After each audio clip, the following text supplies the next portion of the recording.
Boa noite a todos. Sejam todos bem-vindos. Boa noite.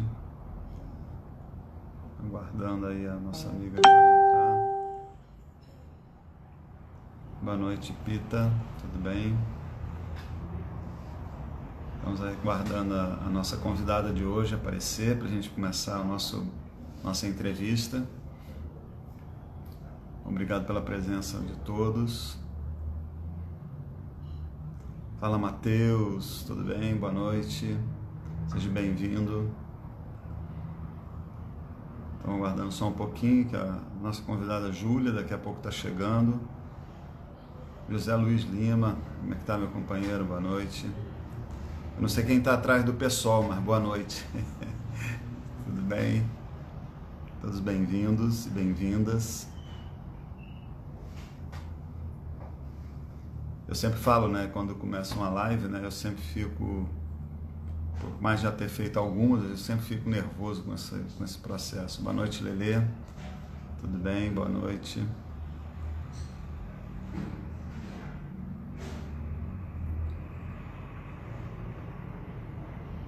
Vamos aí iniciando, né, e a gente, aproveitando aqui, enquanto o pessoal está entrando, depois eu vou falar de novo, né, eu acabo gostando de falar bastante. Boa noite, Pita. Boa noite, Júlia. Tudo bem? Vamos lá. Pronto, ela já está se conectando aí para a gente começar o nosso bate-papo. Ei, Boa mano, noite, Júlia. Tudo bem? tudo bem? Tudo Já bom? estava fofocando aqui que eu fico sempre nervoso quando vai começar uma live, entendeu? É Eu também, eu impressionante. também. Não tem como ser diferente. Muito bom. Enquanto a galera está entrando aí, eu vou apresentar um pouquinho quem é o Movimento Petrópolis. O Movimento Petrópolis, eu sou Daniel Paiva, do Movimento Petrópolis. Nós estamos aí fazendo já há algum tempo aí, já tem um mês, né, por incrível que pareça, fazendo algumas lives aí. A gente está entrevistando aqui pré-candidatos e candidatas, né, para a nossa Câmara de Vereadores, né, para a gente amadurecer a nossa escolha de voto, né, para que a gente possa trazer informação para todos, para que a gente possa amadurecer e fazer uma boa escolha, né? E de preferência uma escolha à esquerda, né, para a gente poder mudar um pouco essa Câmara de Vereadores na cidade. Então, toda quinta-feira, nesse horário, às 19 horas, a gente tem essa entrevista, e às segunda-feiras a gente sempre faz um bate-papo.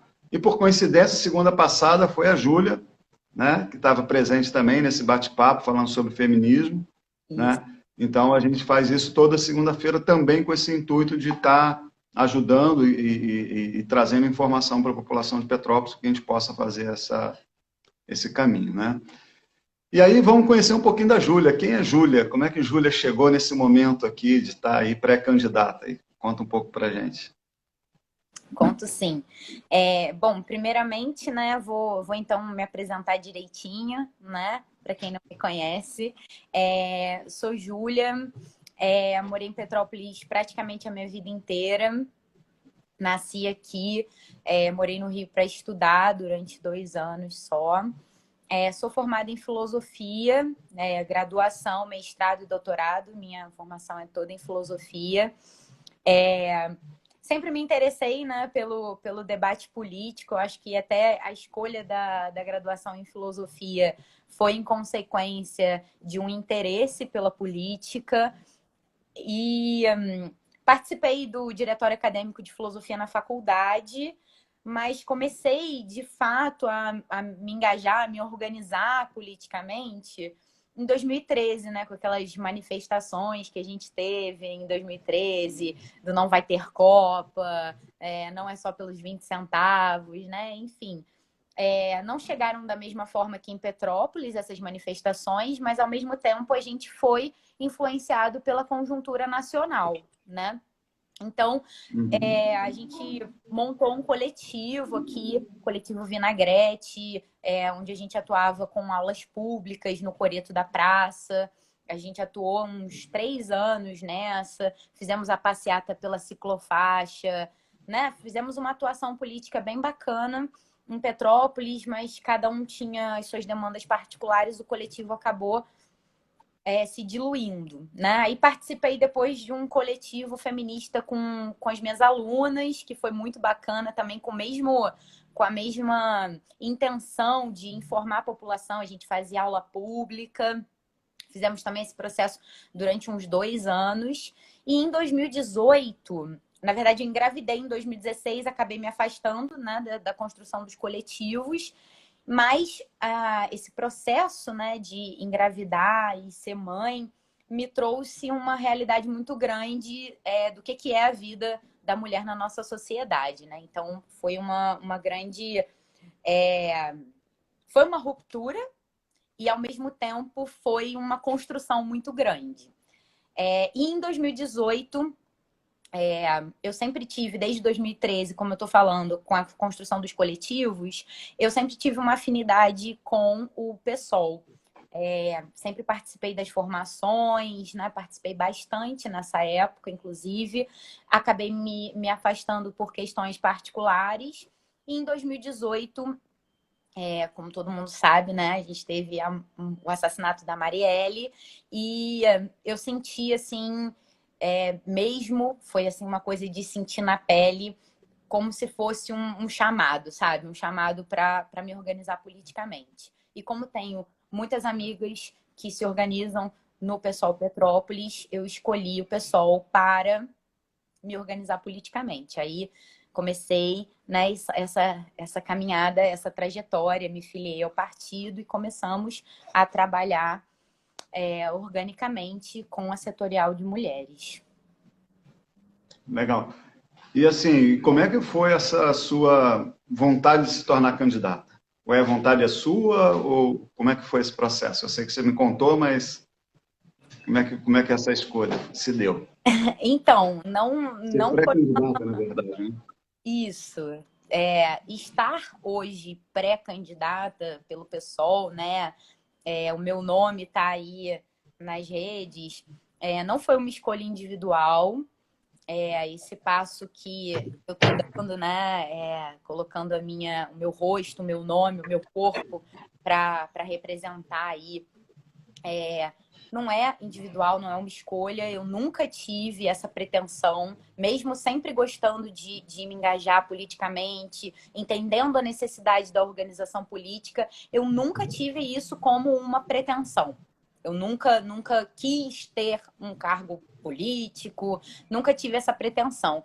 Mas a gente tem uma organização na setorial de mulheres do PSOL em Petrópolis, que a gente se reúne, a gente tem informações, a gente tem leituras, a gente tem muito da minha formação feminista vem da setorial de mulheres do PSOL, porque a gente se reúne, a gente debate, os debates são horizontais. Então, a minha pré-candidatura hoje, ela é consequência desse trabalho coletivo. Não eu sei que é o meu nome que está lá, mas o trabalho é coletivo. É uma candidatura feita a muitas mãos, pensada a muitas mentes de mulheres, e é isso, é uma consequência de um processo.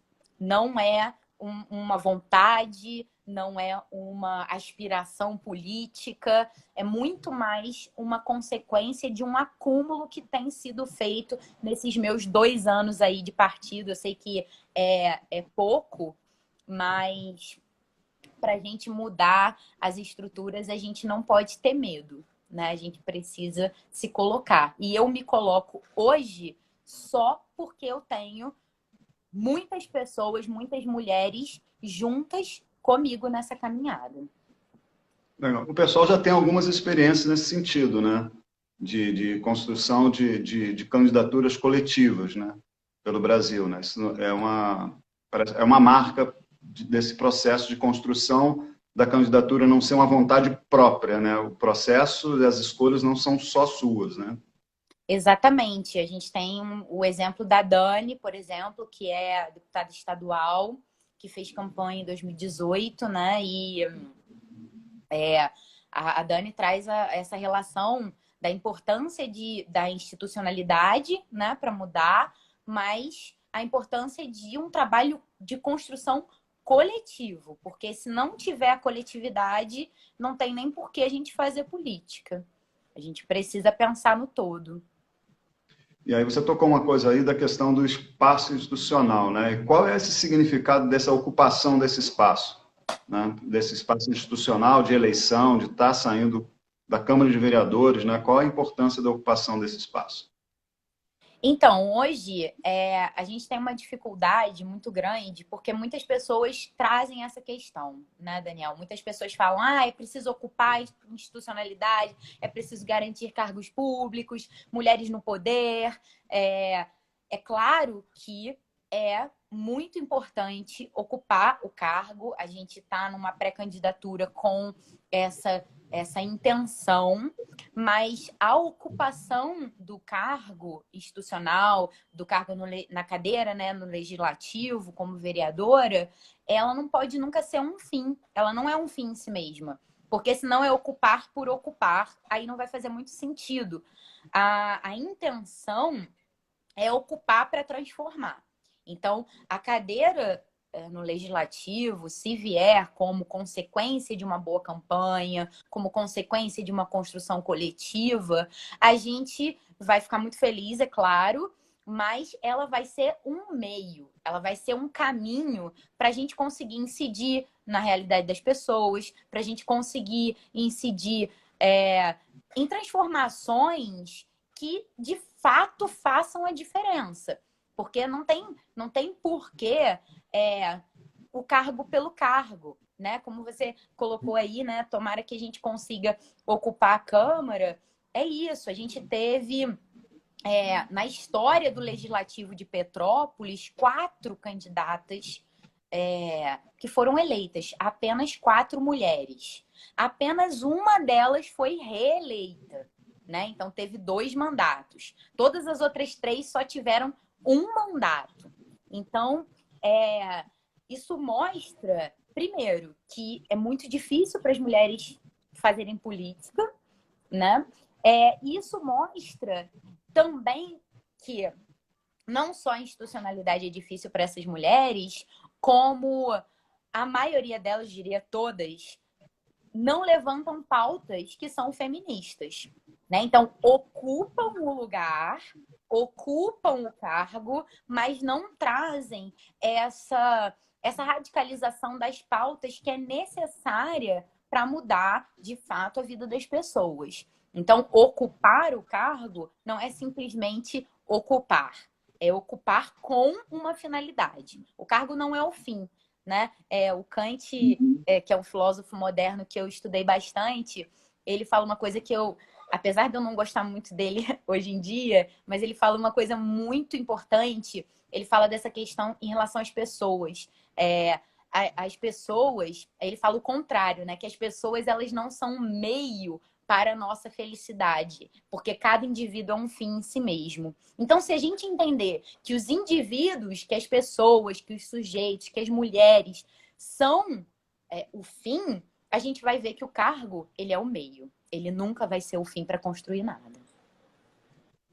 Legal. E assim, dentro do coletivo de vocês lá, né, a gente tem uma questão muito clara, né, que a gente sempre acaba tocando no nosso bate-papo aqui sobre as questões das políticas públicas, né? E como é que o coletivo de vocês olham e veem a nossa política pública hoje na nossa cidade para a questão do feminino, da mulher? Bom, primeiramente, se a gente olha para a realidade, a gente vê que quem está na base da constituição da nossa sociedade como um todo são as mulheres negras, que têm a sua vida demarcada por um trabalho que ele, para a sociedade, não serve muito, né? Que é um trabalho que é invisibilizado. Então, a intenção, né, a gente tem trabalhado assim no debate dessa construção há mais de um ano, a intenção é trazer políticas públicas feministas. E como que a gente traz políticas públicas feministas? Para a gente incidir na vida e melhorar a vida dessas mulheres. A gente precisa pensar em coisas, em significados, em construções, claro, como eu já estou falando aqui várias vezes, coletivas, mas que mudem o coletivo. A gente precisa pensar em creches públicas. Ah, Júlia, mas já tem creche pública. Não tem creche pública suficiente. As mulheres têm que ficar disputando vaga para creche pública, né? E a creche pública que a gente tem hoje na nossa cidade, ela não acompanha o horário das trabalhadoras. Ela vai, se eu não me engano, até as 4 da tarde. E se a gente for olhar o horário de trabalho, não é até as 4 da tarde, né? As mulheres têm que trabalhar mais horas. E então isso fica meio que defasado, porque essa mulher, além dela depender da creche, ela vai depender de uma outra pessoa para buscar a criança, para levar a criança para casa. Então, a gente precisa estruturar isso de maneira que as trabalhadoras possam ter a sua vida profissional, trabalhar, ter o seu salário, mas que não tenham a sua vida afetada e precarizada. Porque não basta eu ter uma creche pública se essa creche não contempla o horário das trabalhadoras. Então, isso precisa ser contemplado. A gente precisa pensar também na alimentação que é dada nessas creches, que é dada nas escolas municipais. A gente aqui em Petrópolis, a gente é um dos maiores produtores de orgânico, né? A gente produz muito orgânico. Brejal produz orgânico, enfim, tem muito orgânico na cidade de Petrópolis. E assim, 80% da produção de orgânico da nossa cidade vai para o Rio de Janeiro, vai para a cidade do Rio de Janeiro, para ser vendido na Zona Sul, né? Então, se a gente for pensar, a gente não está contribuindo para uma coisa que poderia ser muito boa, não só para as crianças, mas para a vida de todo mundo, para a vida desses produtores, para minimizar a emissão de gás carbônico, o impacto, né? Porque até esse produto chegar na Zona Sul do Rio de Janeiro, olha quanto que ele tem que andar. Então, assim, dá para pensar também numa estrutura de trazer uma alimentação melhor e dos produtores locais, né? Que é muito importante para a gente criar uma rede de relações onde isso, de fato, faça a diferença. E sem custo a mais, né? Porque não tem que ter custo a mais, né? Outra coisa que a gente tem que pensar, não só na creche, mas pensar em lavanderia pública, lavanderia popular, restaurante popular. Porque se a gente for pensar na realidade dessas trabalhadoras que têm a sua vida precarizada, depois que se vira mãe, fica um pouco pior. Porque você tem que dar conta da vida de uma outra pessoa. Então, assim, como que o Estado pode criar essas políticas públicas para minimizar esse empobrecimento das mães? Como que a gente minimiza o empobrecimento das mães? Dando estrutura para que essas mães possam ser mães e possam estar no mercado de trabalho, possam ocupar a sua carreira profissional. Porque senão a gente vai ficar. É uma frase que eu escutei muito depois que eu fui mãe. A trabalhadora ela tem que trabalhar como se não fosse mãe e ser mãe como se não tivesse que trabalhar, né? Ela tem que dar conta das duas coisas como se ela não tivesse nenhuma das duas, né? Então isso é uma questão muito absurda. Como assim eu tenho que trabalhar como se eu não fosse mãe? Porque isso é perguntado na entrevista de emprego, né? Enfim. E como que a gente trabalha para que essa mãe não fique sobrecarregada, para que ela não tenha jornada dupla, jornada tripla, né? Porque chega em casa, ela vai ter que dar conta de todo o trabalho doméstico. Se a gente for ver hoje, mesmo com famílias um pouco mais estruturadas, se a gente for ver as horas que as mulheres gastam no trabalho doméstico, saiu uma pesquisa que as mulheres gastam 24 horas por semana no trabalho doméstico, né? Isso dá um dia inteiro na semana. Enquanto que os homens que participam, porque muitos ainda não participam, não dividem as tarefas, esses homens gastam de 5 a 7 horas por semana, no trabalho doméstico. Olha, a diferença é gritante, né? Os homens que participam, porque muitos não participam. Ainda não é visto como uma responsabilidade. Essa responsabilidade ainda não é dividida. Tem muita gente que fala assim, o seu companheiro ajuda em casa? Não, ele não ajuda, ele divide as tarefas, né? Então, na verdade, a gente tem que pensar, e aí junto com tudo isso que eu falei, a gente tem que pensar em políticas que possibilitem também a educação dos jovens, né? Para que a gente consiga criar pessoas mais conscientes. E aí a gente volta de novo para a pauta da educação, porque é de fato a educação que vai mudar a realidade, né? A gente pode pensar em indicações. Eu já participei de um debate do Condim, onde a questão era: por que o legislativo não faz indicações para as escolas municipais debaterem esses assuntos, né? Debaterem feminismo, debaterem a violência patriarcal, né? Porque não é só chegar com uma palestra uma vez ao ano para conscientizar o pessoal. Não, tem que ser um trabalho contínuo. Não é uma palestra que vai mudar a visão das pessoas. A gente tem que construir isso a longo prazo, né? Então, a gente precisa... eu participei ano passado de palestras em escolas. Eu tenho diversas amigas, sou professora, então tenho diversas amigas professoras que me convidaram para fazer essas palestras nas escolas. E assim, parece que você está falando uma coisa de outro mundo, né? Porque a pessoa ouve uma vez, ouve outra vez. Então, assim, precisa ser um trabalho contínuo, porque com essa educação, a gente vai transformar a vida dessas meninas.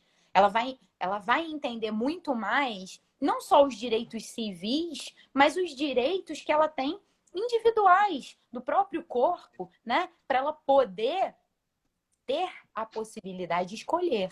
Porque hoje não existe essa autonomia de escolha, não existe escolha. Se a gente fala que as mulheres escolhem alguma coisa, a gente está mentindo. Porque não existe escolha de maternidade quando a gente não tem essa estrutura coletiva, quando a gente não tem creche pública que acompanhe o horário, quando a gente não tem lavanderia, quando a gente não tem restaurante. Então a gente joga no colo dessa mulher, muitas vezes jovem, né? Que engravida jovem, e a gente não melhora a vida dela, muito pelo contrário, a gente piora, né?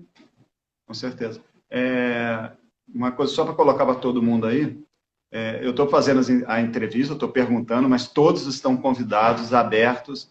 A gente tem uma equipe aqui que está de back aqui para a gente, que vai anotando as perguntas de vocês, né? E a gente vai reservar um tempo aí para colocar as perguntas que vocês estão querendo colocar para a Júlia poder responder também.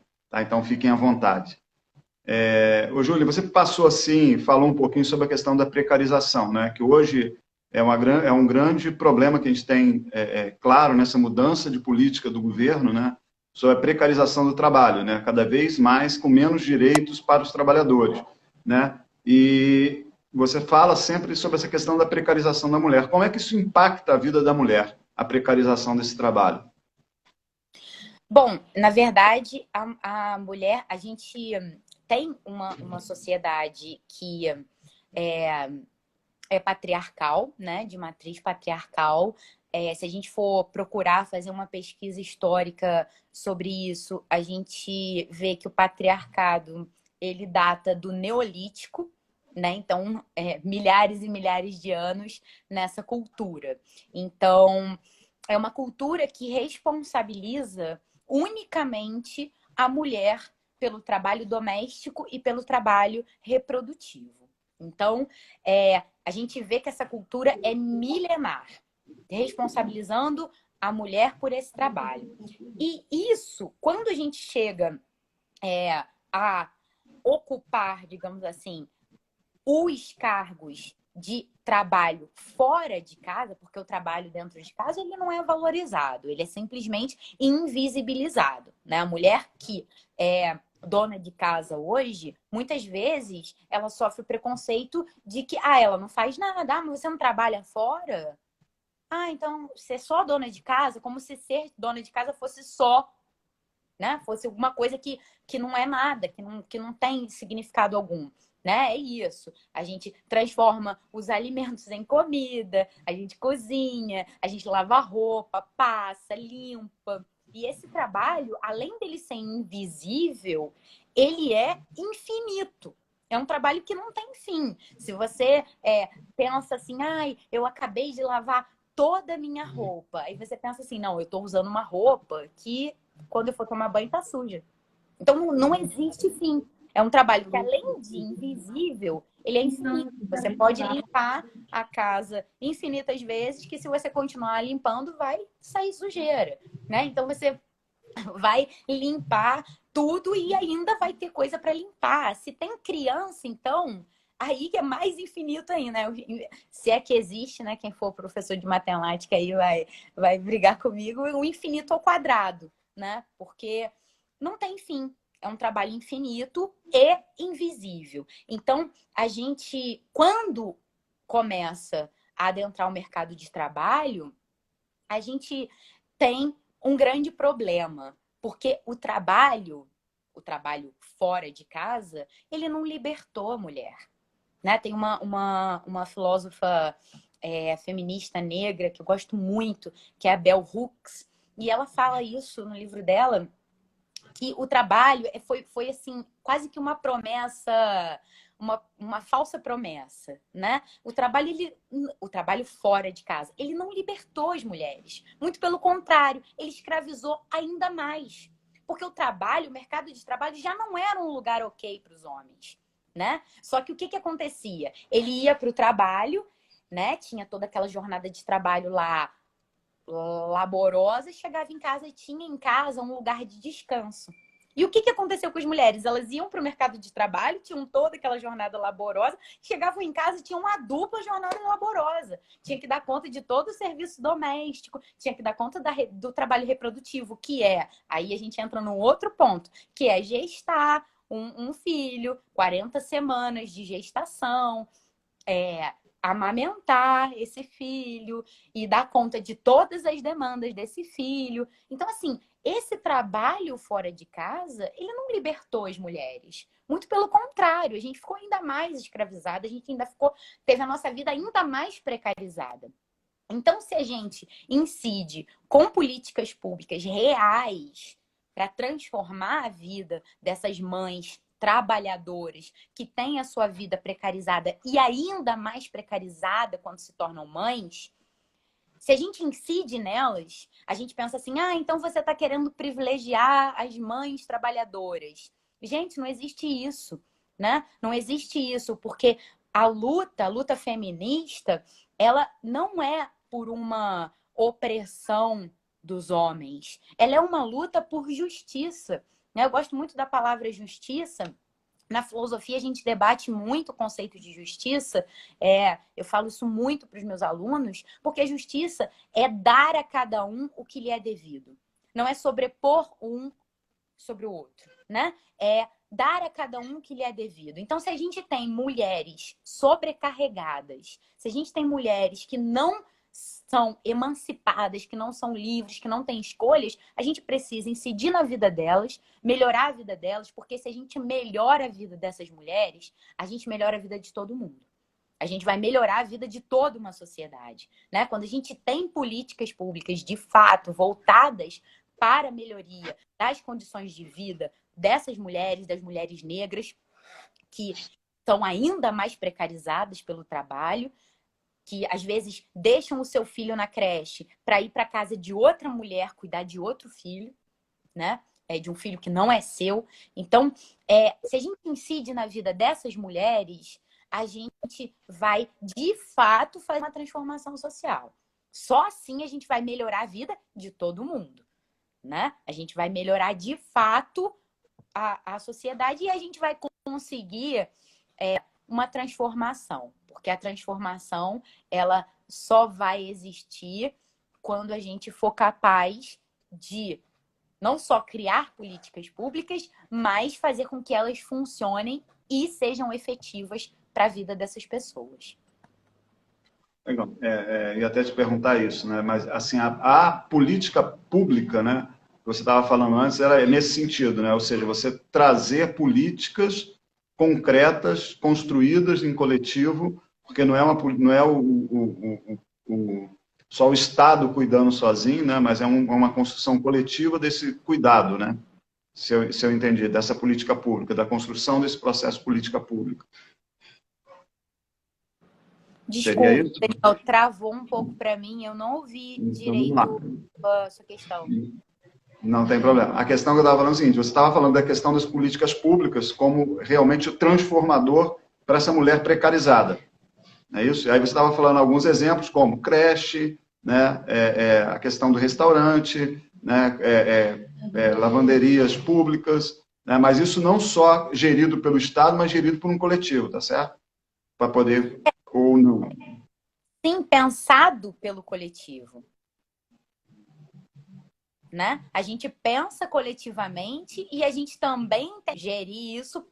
Por quê? Porque isso também, se a gente for pensar em larga escala, eu ainda não pensei isso estruturalmente, tenho que sentar e organizar as ideias, mas em larga escala isso geraria emprego, isso geraria né, um benefício para a população toda em longo prazo, né? Não imediatamente, mas a longo prazo, se a gente pensar coletivamente, é isso. Vai melhorar a vida dessas mulheres que são mães e vai melhorar, assim, a sociedade toda, porque vai melhorar a vida das mães, mas vai melhorar também quem tiver em volta e quem for convocado para participar dessa construção. Então, a gente melhora, a gente faz uma demanda e outra, que eu acho que é o que é mais importante.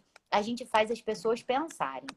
A gente coloca as pessoas para pensarem, né? Essa mulher, ela não precisa dar conta sozinha de todo esse trabalho. A gente coloca as pessoas para pensarem que a mulher, ela não precisa empobrecer porque ela se tornou mãe, né? A gente coloca as pessoas para pensarem que a gente tem que parar de culpabilizar as mães, porque a gente culpa o tempo inteiro, né? A mãe, se ela engravidou foi porque ela quis, se ela engravidou foi porque ela não tomou cuidado o suficiente, se ela não dá conta porque, enfim, o problema é dela, ela que tem que dar conta de trabalho, filho e casa. Então, assim, essa transformação, ela também incide na visão das pessoas. A gente começa a parar para pensar sobre como é a construção da nossa sociedade, como que essa construção é problemática. E aí, assim, quando você fala lá do impacto social, da transformação da realidade da mulher, né, a gente também desconstrói uma das coisas que é hoje vigente na sociedade do eu, né, do hedonismo. Né? Tudo é para mim, todas as soluções são individuais. Eu compro o meu carro, eu compro o meu acesso, eu compro só para mim. Né? Mas quando a gente tem essa transformação de atuar no coletivo, né, eu acho que isso a questão que você está colocando, é o impacto da transformação da realidade das mulheres, ela impacta no coletivo, não no individual. Exatamente, né? Exatamente. E se a gente for pensar, a gente só consegue transformar de fato as coisas de maneira coletiva, porque é isso. Se a gente... Ih, travei. Estão me ouvindo? Ouvindo, então. A imagem está congelada, mas estamos te ouvindo. Ah, show. Então eu vou continuar Não, agora, acho que agora congelou os dois. A falando. imagem... Não, congelou os dois. Agora melhorou.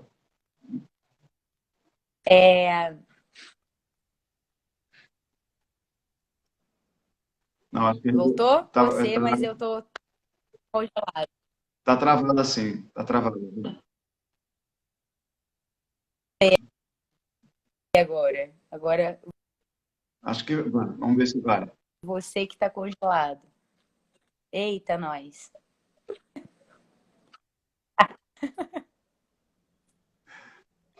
Normal, tecnologia. Problemas de tecnologia. Não tem jeito. Você quer tentar sair e entrar de novo? Eu vou continuar com a Voltou, sala Henrique. aberta? Agora Vai lá. voltou. Acho que agora voltou. Na verdade, as soluções individuais são as soluções do capitalismo e do neoliberalismo, né? É o poder de compra da mercadoria. Se eu tenho dinheiro, se eu tenho capital, eu consigo comprar mercadoria e resolver meu problema. É a questão, se a gente for pensar, do transporte público, que você falou, eu compro meu carro, eu soluciono meu problema de chegar na hora. Só que aí eu não penso na incidência que isso vai ter no coletivo, porque eu vou comprar meu carro, só que todo mundo que tiver poder de compra vai comprar seu carro também. E aí não vai ter muita diferença, porque ao invés de eu estar no transporte coletivo, eu vou estar dentro do meu carro, mas eu vou estar no trânsito. Então, eu vou levar o mesmo tempo que eu levaria, talvez, no transporte coletivo. Então, a gente não. E eu acabo não brigando pelo transporte coletivo, né? Exatamente, eu não brigo pelo transporte coletivo porque eu tenho minha solução imediata, né? Então, é uma solução individualizada e imediata. Né? Eu vou lá, pego meu dinheiro que eu trabalhei e que eu acho que, poxa, eu mereço aquilo, né? Porque também a gente vive essa ilusão da meritocracia, né? Não que você conquistar as coisas não seja possível, mas a gente tem que entender que existem oportunidades e oportunidades. Tem pessoas que não têm oportunidade, simplesmente, né? Então não é simplesmente eu lembro da propaganda daquele Instituto Brasileiro, lembra? Quando eu era criança, passava o tempo inteiro na televisão a propaganda do Instituto Brasileiro, que dava vários cursos. E eu lembro do slogan. O slogan era assim: quem quer, consegue. Né? Então, é isso. E é um discurso muito bom, que serve para todo mundo. Né? Se você quiser muito, com muita vontade, você vai conseguir. Então, assim, não é que as pessoas não possam conseguir. Claro que elas podem conseguir, né? Só que uns têm que batalhar muito, enquanto outros não precisam batalhar nada, né? Já vem com tudo pronto. Então, essa questão, ela mostra o quanto os nossos problemas hoje são resolvidos individualmente. É o que você colocou, né? Eu não tenho um transporte público que me contempla. Eu não consigo chegar na hora no meu trabalho se eu for de ônibus. Então eu compro um carro, me endivido, né? Porque a maioria da compra de carro é feita parcelada, não é feita à vista. Então eu parcelo essa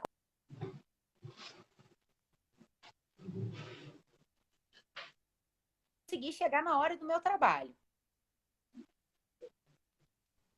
Né? Então, vale a pena esse gasto. E aí é isso, eu paro de lutar daquilo que contempla todo mundo. E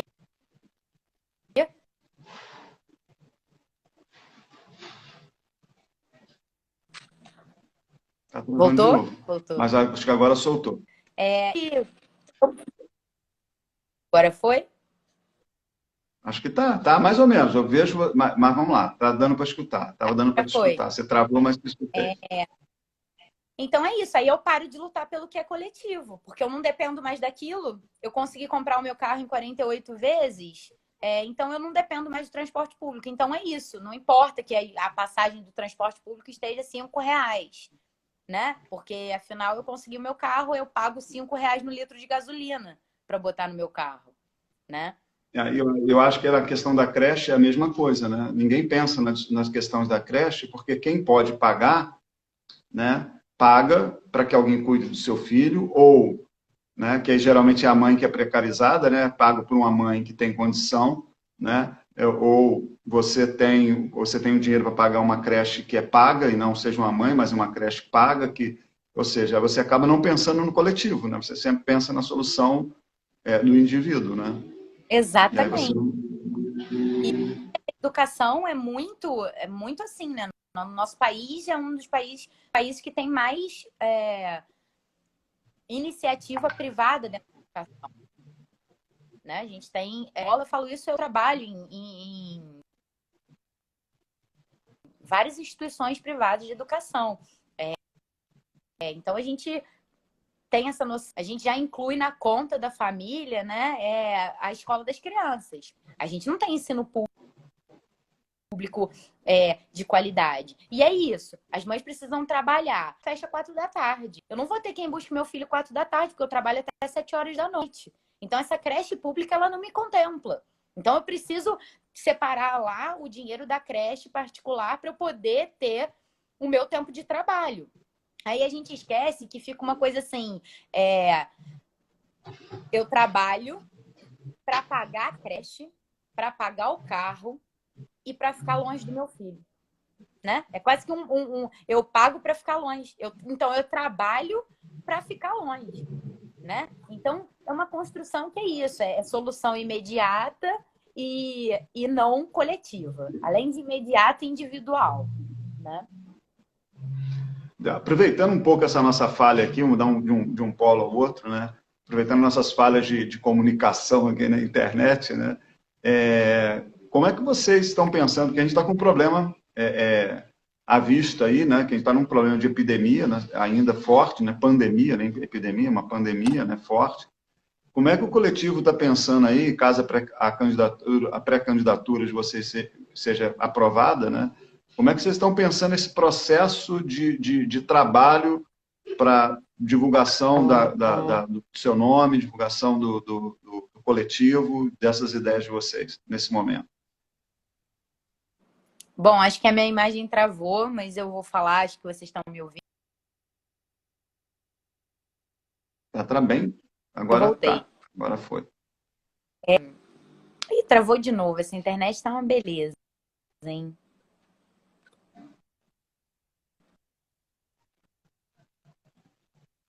Travou de vez, Júlia. Acho que agora travou de bom.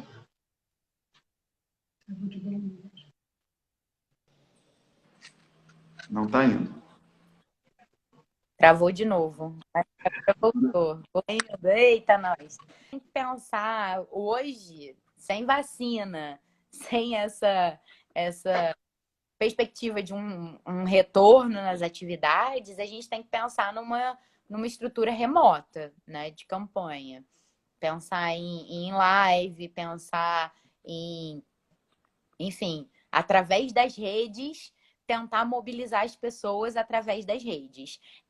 Isso, para mim, assim, é complicado, porque tem muitas pessoas que a gente não consegue acessar através das redes, né? Então, isso é realmente uma questão a ser pensada, a ser estruturada, mas ao mesmo tempo a gente tem o lado bom da tecnologia, que é conseguir estar perto mesmo estando longe. Então a gente consegue a gente consegue se reunir, a gente consegue fazer encontros virtuais que talvez não fossem possíveis não tivesse em isolamento social. Então, é claro que tem o lado ruim de talvez não agregar pessoas que sejam muito importantes nesse processo, mas ao mesmo tempo a gente tem o lado bom da tecnologia, que é conseguir estar perto mesmo estando longe.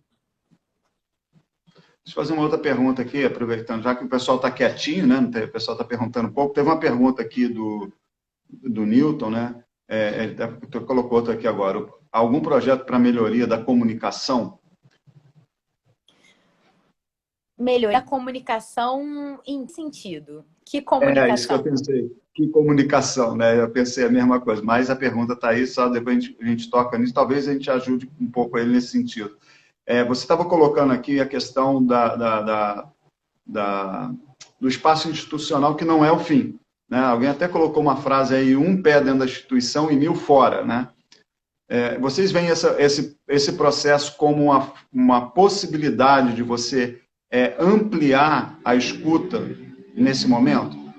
Que a gente está olhando aí para a eleição e não sei o que está todo mundo olhando para isso. Talvez esse possa ser um momento de ampliar essa discussão que vocês fazem dentro do coletivo de vocês?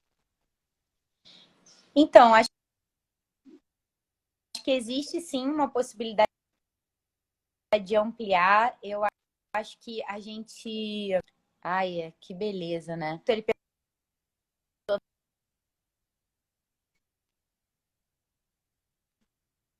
justamente porque tá travando, né? Aí ele melhorou. Eu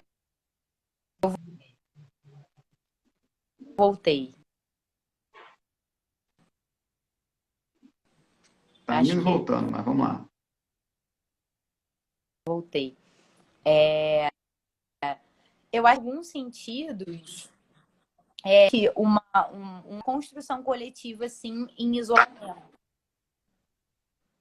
Eu, Não sei é, se a minha eu, internet a tá minha ruim, aqui ó. tá cheia, eu não sei a sua aí como é que A tá, minha né? tá cheia. Eu não sei o que Mas isso aconteceu. também não quer dizer muita coisa, né?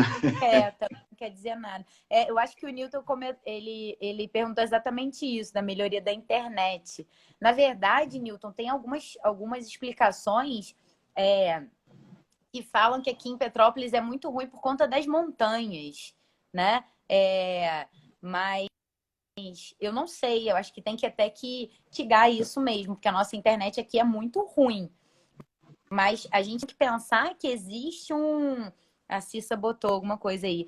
Existe um problema muito grande nacional aqui no Brasil em relação à internet, é que a gente paga por uma velocidade e a gente recebe outra, né? E a gente ainda tem um grande problema que é isso. Todas as linhas de internet são privadas. A internet que a gente tem na cidade, que é pública, ela não funciona, né? Pelo menos não sei se para vocês funciona, para mim nunca funciona. Tem uma internet que fica lá disponível, né? Mas ela não funciona. Mas voltando à sua pergunta, eu acho que a gente amplia a escuta das pessoas. Por mais que a gente não acesse todo mundo, a gente consegue se reunir mais estando em casa, né? A gente consegue não só reunir, mas é isso, organizar leituras. Eu, por exemplo, fiz vou para o segundo curso online de feminismo e eu tive uma resposta muito positiva. Eu jamais podia imaginar que um curso online, uma proposta de curso online, fosse fazer qualquer efeito, sabe? Eu esperava, assim, no primeiro curso eu esperava 10, 15 inscritos no máximo. E eu tive, assim, uma grande surpresa quando eu tive uma turma com 48 inscritos num curso de feminismo. Então, foi realmente uma surpresa. E eu acho que só foi possível porque as pessoas estão em isolamento social.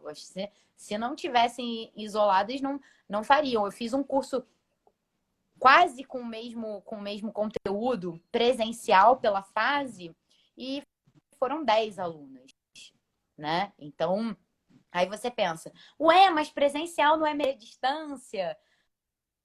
Mas distância e o momento possibilitou que muito mais pessoas pudessem fazer o curso. Então, e por isso que eu estou lançando agora um segundo de introdução ao feminismo, porque muitas pessoas pediram esse tipo de formato, né? Uma coisa mais introdutória. Mas eu acho que possibilita, sim, as pessoas se ouvirem mais. Esse atual momento que a gente está vivendo. Eu acho assim, eu acho que escuta, e o que eu estou falando é o seguinte, durante todo momento, todo momento eleitoral, né, eu não acredito que vai ser a solução do país, não é a eleição, nem prefeito, nem deputado estadual, nem federal, nem presidente do país, né, vai depender muito, eu acredito muito que na organização popular e na construção coletiva das soluções, né? Mas eu falo que nesse momento a gente consegue difundir mais as nossas ideias, ou seja, multiplicar nesse sentido que eu estava querendo dizer, né? Da gente poder aproveitar o momento eleitoral, né? Que essa questão de disputa do espaço institucional para você poder botar um pé a mais e colocar mais ideias dentro da discussão do cotidiano das pessoas, né? Eu acho que Com essa certeza. é nesse pé que eu estava te perguntando, né? Como é que esse processo, né? Quanto isso pode impulsionar as discussões que vocês têm internas no coletivo de vocês, entendeu? Com certeza. A gente, desde a pandemia, a gente conseguiu se reunir muito mais, né? Reunir muito mais e ter uma. Meu Deus, travou de novo.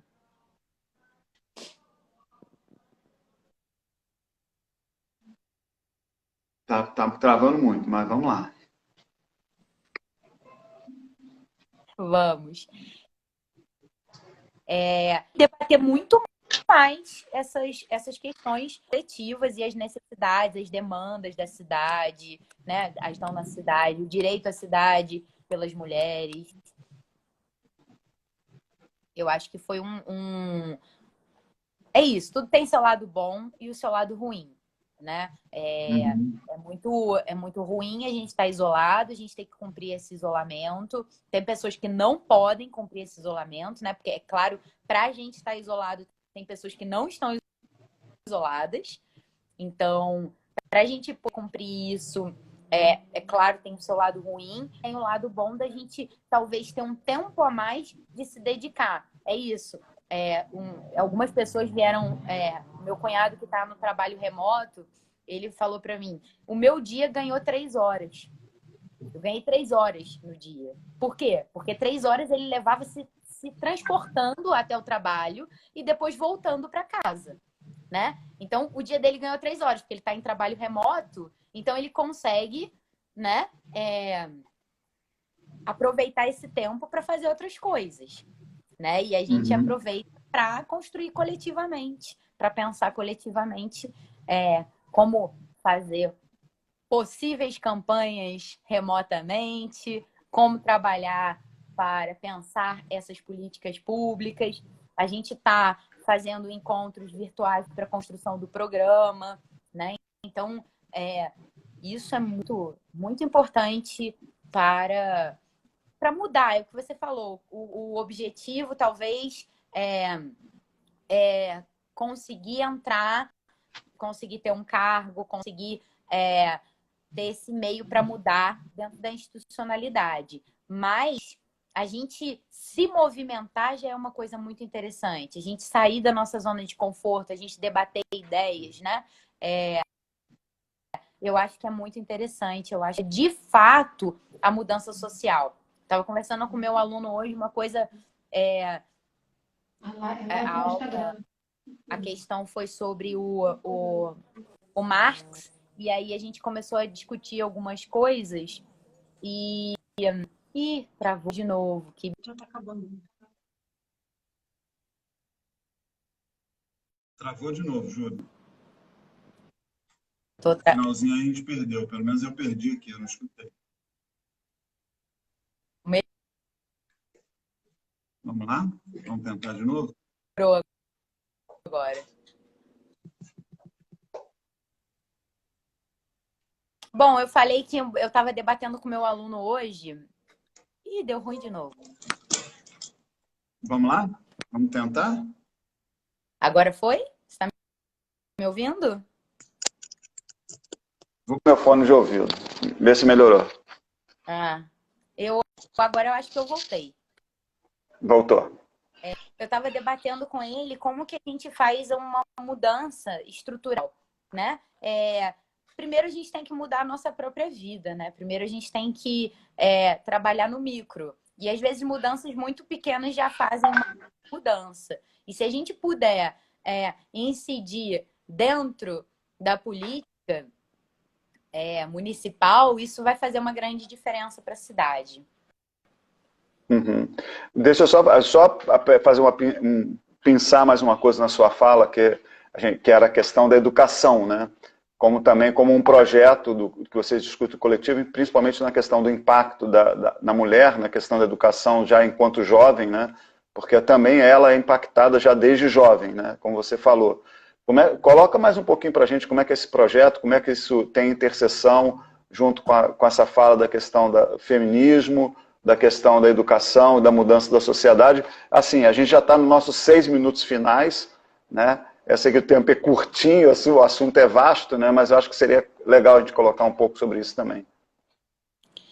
Então, a gente só consegue mudar alguma coisa efetivamente quando a gente toma consciência da nossa condição, né? A partir do momento que a gente tem consciência, a gente consegue mudar efetivamente alguma coisa. E hoje é muito difícil a gente ter consciência, porque a educação pública, ela nem sempre dá as estruturas para essa emancipação intelectual dos seus estudantes, né? A gente não tem um preparo para pensar dentro da escola. Os estudantes, eles são massacrados. Não que português e matemática não sejam importantes, tá? Senão vão fazer essa leitura que eu quero que acabe com aulas de português e matemática. Não, mas eles são massacrados com 6 tempos semanais de matemática, 6 tempos semanais de português, né? Isso aí já dá 12 horas, praticamente 2 dias na semana, para esses dois conteúdos, né? Travei uma vez. Tá, ainda estava escutando ainda, mas está travada a imagem.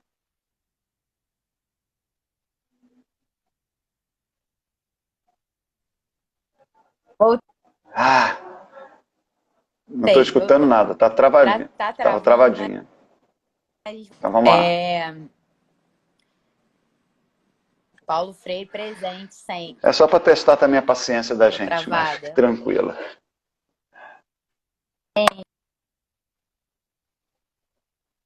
Testar a calma. Tá sem som, estava travada, Júlia. Estão me ouvindo? Não. Estamos escutando, mas estava travada. Agora voltou, travou.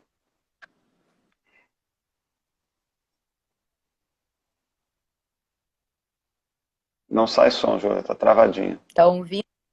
Agora sim. Vou sair, vou entrar. Voltou o som? Voltou. Voltou? Sim? Show. Você estava em 12 horas, você estava em 12 horas da semana consumida com português e matemática. Isso, 2 manhãs, né? Se for um aluno que estuda de manhã, ele tem 2 manhãs praticamente de português e matemática só. E a gente tem, no estado hoje, 2 tempos de filosofia. Porque foi uma conquista da greve de 2016, nenhuma matéria com um tempo somente. Porque antes a gente tinha um tempo só, né? 50 minutos por semana. E isso tira muito a capacidade de pensamento crítico, né? Porque a gente não constrói criticamente. Sendo que se a gente for pensar, a filosofia ela só voltou a ser obrigatória na escola em 2008. Então, a gente tem 12 anos na escola, de volta à escola, né? Então, a gente não constrói pensamento crítico. A gente constrói... A nossa educação aqui no Brasil, ela é muito para decoreba de prova. A gente decora para fazer prova, tirar uma nota.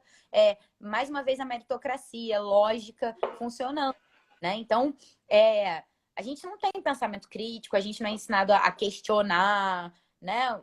Então, assim, isso falta muito. E para a gente começar a falar de feminismo dentro da escola, a gente já tem que ter trabalhado muito pensamento crítico. Para essa pessoa ter consciência da realidade dela, para essa pessoa questionar por que eu tenho que agir dessa maneira. Né? Para as meninas questionarem por que é esperado que eu seja mãe? Por que a maternidade é algo compulsório? Né? Por que eu sou obrigada a construir isso com pensamento crítico?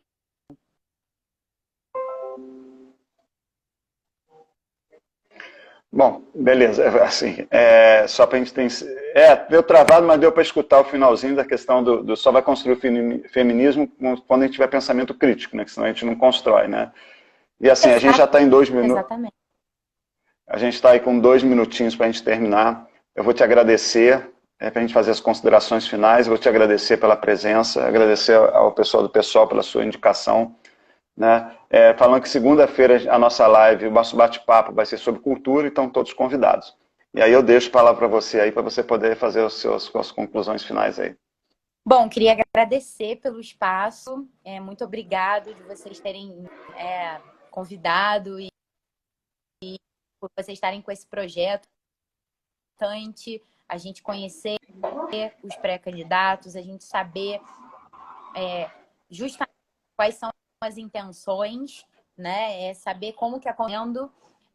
Então, agradeço imensamente o tio que ficou aqui até o fim com a gente, mesmo a internet dando essas boicotadas, aí me boicotou de novo. Falta 10.